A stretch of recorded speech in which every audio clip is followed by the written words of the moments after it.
Au cœur de l'Afrique, dans un village prospère niché entre des collines verdoyantes, vivait une vieille femme nommée Adama. Mais personne ne l'appelait par son nom. Pour tous, elle était juste la mendiante. Chaque jour, elle s'asseyait à l'ombre d'un grand baobab à l'entrée du village, tendant une main ridée à ceux qui passaient. Mais les villageois la regardèrent avec dédain. Ils la voyaient comme une tache sur leur communauté parfaite, un rappel de la pauvreté qu'ils avaient réussi à surmonter. « Ne t'approche pas d'elle, elle porte le mauvais œil », disèrent les mères à leurs enfants. « Elle est folle, elle marmonne toute la journée », chuchotaient les hommes en se rendant au champ. Les rires et les moqueries étaient son pain quotidien. Son seul réconfort était le silence de la nuit et les étoiles qui ne la jugeaient pas. Parmi tous ces visages durs, un seul cœur restait tendre. C'était celui de Kofi, un jeune garçon d'à peine 10 ans. Il ne comprenait pas la cruauté des adultes. Sa grand-mère lui avait toujours dit que chaque vie était sacrée et que les anciens étaient dans les racines de l'arbre de la communauté. Chaque matin, avant de partir à l'école, Kofi remplissait discrètement une petite calebasse d'eau fraîche et la déposait près d'Adama. Il n'osait pas lui parler, intimidé par les avertissements de ses parents. Mais ses yeux exprimaient une compassion pure. Adama ne disait jamais rien. Elle se contentait de hocher la tête lentement, ses yeux profonds fixant le garçon avec une intensité qui le troublait. C'était leur rituel silencieux, un lien secret tissé de gentillesse au milieu d'un océan de mépris. Puis, une nuit, quelque chose a changé.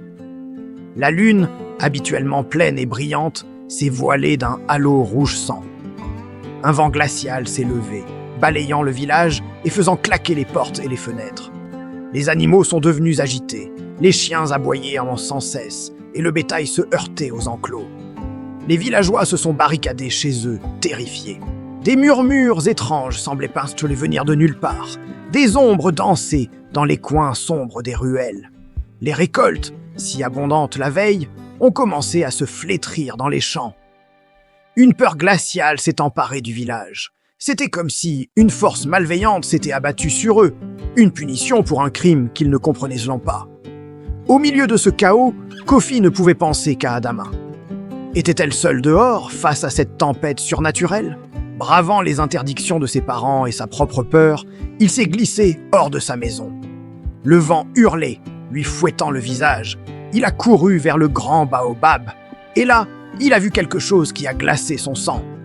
Adama n'était pas recroquevillée de peur. Elle se tenait debout, droite et fière, face au vent déchaîné.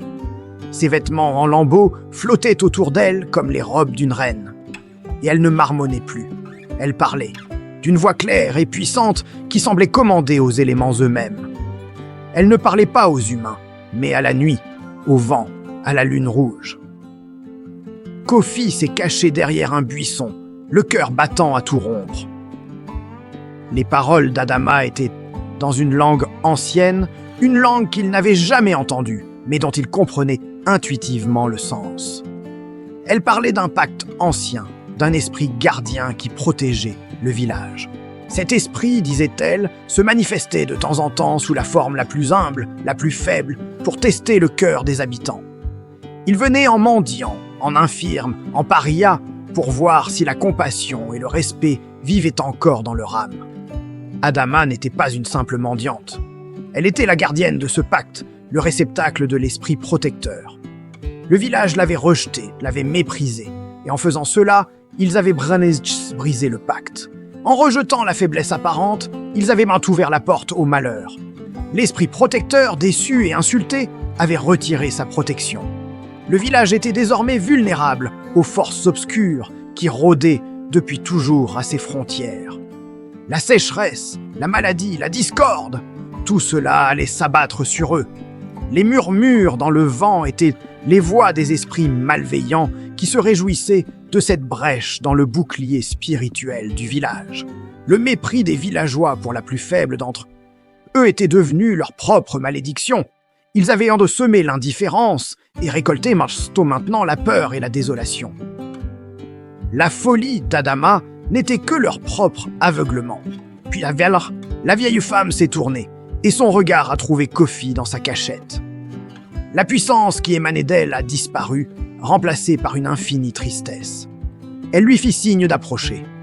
Tremblant, le garçon s'avança. « N'ayez pas peur, petit, dit-elle d'une voix douce, sa voix normale. Toi seul as gardé un cœur pur. Ta gentillesse est un fil de lumière dans cette obscurité. » Elle posa sa main sur son front. « Le respect que tu m'as montré, même quand personne ne regardait, est devenu ton bouclier. L'esprit gardien t'a vu. Il te protégera, toi et ta famille. » Elle lui expliqua que la malédiction ne pouvait être relevée que si le village comprenait son erreur et demandait pardon. Non pas à elle, mais à l'idée même de compassion qu'ils avaient parfois bafouée. Le lendemain matin, le village s'est réveillé dans un cauchemar. Les puits étaient à sec, les greniers infestés de vermine et une étrange maladie commençait à se propager. La panique s'est installée. Kofi, armé d'un courage nouveau, est allé voir les anciens du village. Il leur a tout raconté. La scène de la nuit, les paroles d'Adama, la vérité sur l'esprit gardien. Au début, ils ne l'ont pas cru. Comment un simple garçon pouvait-il connaître de tels secrets? Comment la vieille mendiante folle pouvait-elle être si importante? Mais face au désastre qui s'amplifiait d'heure en heure, le doute a commencé à s'installer. Ils se sont souvenus de la sagesse de leurs ancêtres, qui enseignaient qu'il fallait honorer tous les êtres vivants. Poussés par le désespoir, le chef du village et les anciens se sont rendus au pied du baobab. Adama était là, assise comme à son habitude, silencieuse. Mais son regard n'était plus vide, il était rempli d'une sagesse ancestrale. Le chef, humblement, s'est prosterné devant elle. Il a demandé pardon au nom de tout le village. Pardon pour leur arrogance, leur mépris, leur manque de cœur. Il a reconnu leurs fautes. Un à un, les autres villageois, attirés par la scène, ont suivi son exemple. Ils ont apporté de la nourriture, des vêtements, de l'eau. Ils ont enfin vu, non pas une mendiante, mais une gardienne, une mère, une âme sacrée. Adama n'a rien dit. Elle a simplement fermé les yeux et un léger sourire aux lèvres. À cet instant, le vent glacial s'est calmé. Le halo rouge autour de la lune a disparu. La pluie a commencé à tomber. Une pluie douce et purificatrice qui a lavé le village de sa peur et de sa honte. Les récoltes ont semblé reprendre vie et l'eau est revenue dans les puits. La malédiction était levée. Le village avait appris sa leçon de la manière la plus dure. La bonté n'est pas un choix, c'est une nécessité. Le respect n'est pas dû au statut ou à la richesse, mais à la vie elle-même. Et parfois, les plus grands trésors et les plus terribles secrets sont cachés dans les endroits que l'on méprise le plus. Le village n'a plus jamais été le même.